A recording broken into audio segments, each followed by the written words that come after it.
From the tree, to the tap, to the tube, to the tank. The sap was flowing fast at Mort'S Maple in Averill Park around sunset. The last week in February is usually the first week Mort has tapped his 800 maples. We're going to stand here and watch water run. But this year, he's been drawing sap since January. The warm days and freezing nights allowed him to tap earlier than he has in his 20 years of sugaring.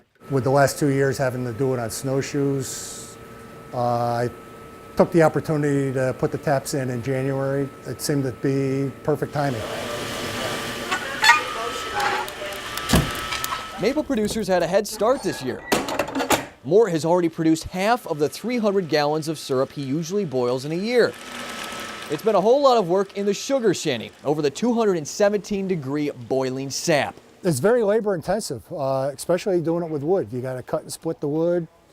You got to boil the sap the day you collect it. You can't store it. But keeping up with the trees could make this a banner year for maple producers. If these temperatures stay like this through the whole month of March, I'm going to have my best year ever. That could happen, unless it gets too warm.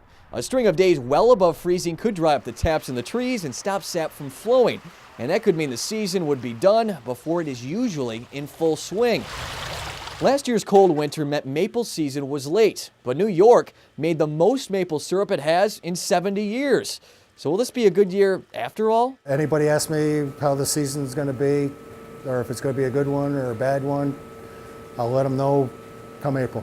Mort nor his maples know what spring will bring for syrup season after the winter that never was. Asa Stakel, News Channel 13 Today.